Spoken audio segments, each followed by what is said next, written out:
Good evening. So today it's fecking cold, and the question that I pose is, what red wine to warm up a wildly cold winter's evening? Well, okay, it's autumn, but the moment it's not summer anymore, to me it's just winter. Let's have no further ado.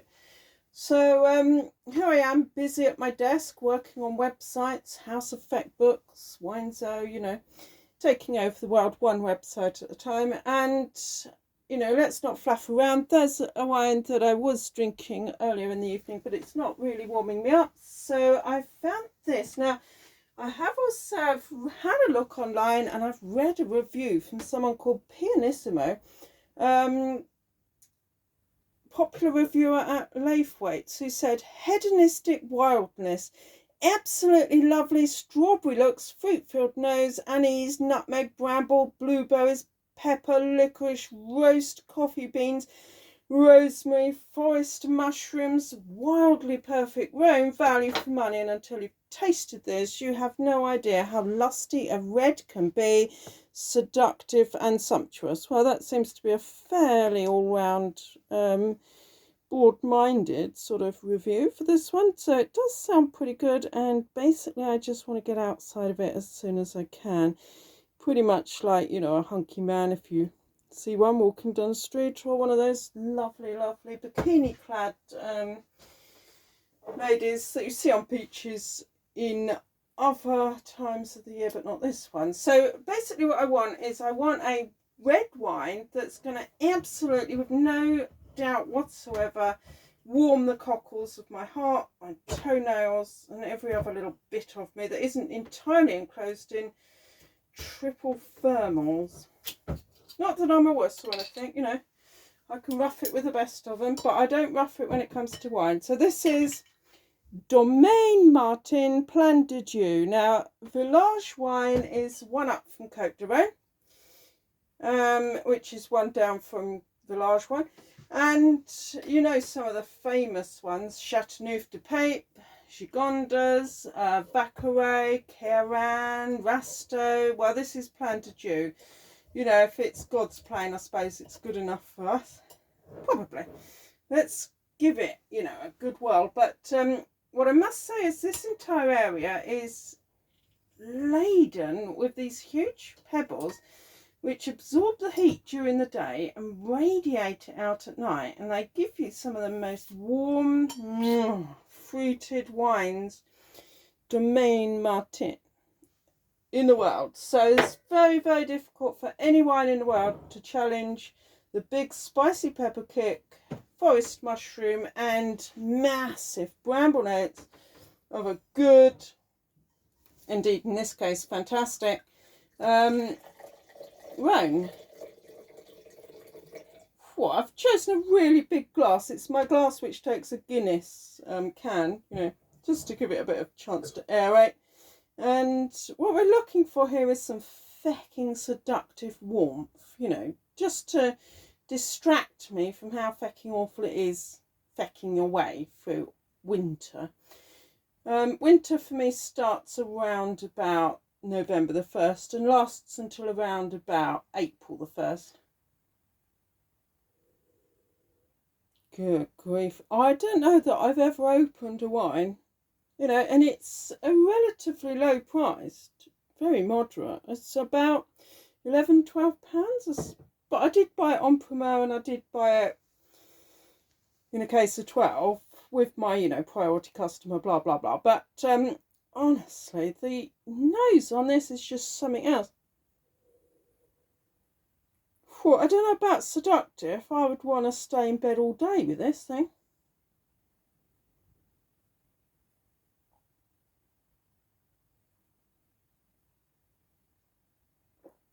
Now, tasting a wine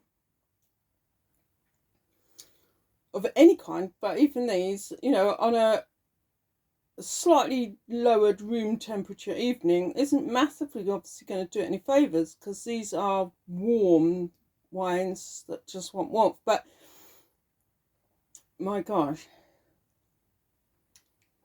well, it's all that the review hedonistic wildness from Pianissimo said. And also, I think, and what wasn't added into the review, the enormous amount of very subtle dark treacle with damson, fig, watermelon, and not a little bit of purple sprouting broccoli.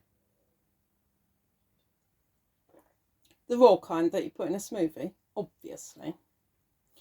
Now, there's very subtle notes of tarragon in there, sage, oregano, touch of ginger even. This is a wine that's so robust, it will go with just any meal you could possibly think of. I mean, chicken curry would be awesome. You know, lamb casserole would be good. That stroganoff stuff they have from that Hungarian place. What do they have in France? Coq au vin. Well, I mean, who doesn't want a bit of cock with their wine, eh?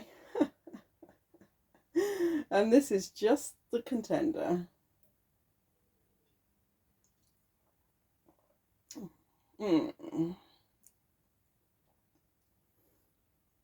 Well, I mean, if you do like Guinness, you're definitely going to want to get yourself well inside of and outside of this particular one.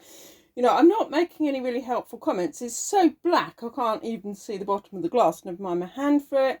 And it's so opulent fruit. I mean, every kind of red fruit you can imagine, all the black fruits, lots and lots of orange, yellow, green fruits. Don't forget green gage as well. I almost never mention that. And of course, quince.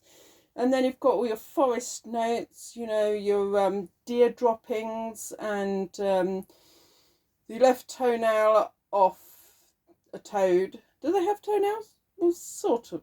Well, I mean, who knows? I mean, obviously not when they've dropped them off.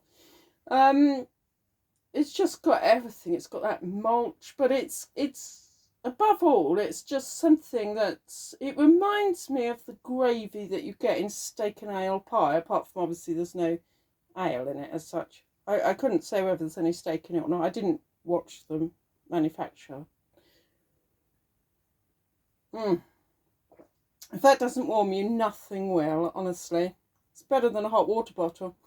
And so, you know, how long should one keep these wines? This wine will probably keep forever and a day because it's so strong.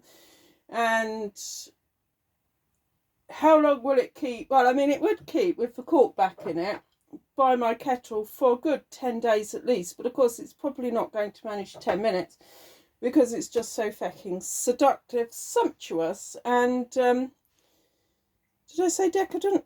Oops. Don't waste any, for goodness sake. Yeah, so if you've got a really fucking cold evening that's just making you as despondent as feck, get yourself a Domaine Martin, because, you know, Plan to Dieu. He really knows how to do it. 14.5%, 2019, but honestly, any vintage of a Rhône will do. There's practically nothing you can tell between them, because they are just so fucking good. I mean, they are by far my favourite red wine, easily, without any doubt whatsoever at all. So don't bother chocking out for a Chateauneuf. Just get yourself a Plan de Dieu. Okay?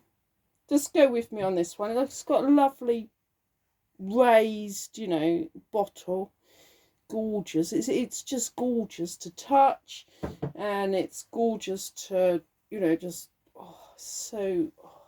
yeah. So, you know, warmth, seduction, decadence, and all of that big blackberry damson fruit that you want.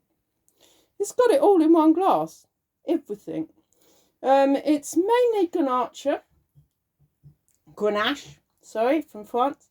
There's some Syrah and Mourvedre in there in the mix as well. But, you know, it's amazing how Grenache is a fairly weedy grape anywhere but in the Rhône, and then it comes into its own and gets on the phone and wants you alone.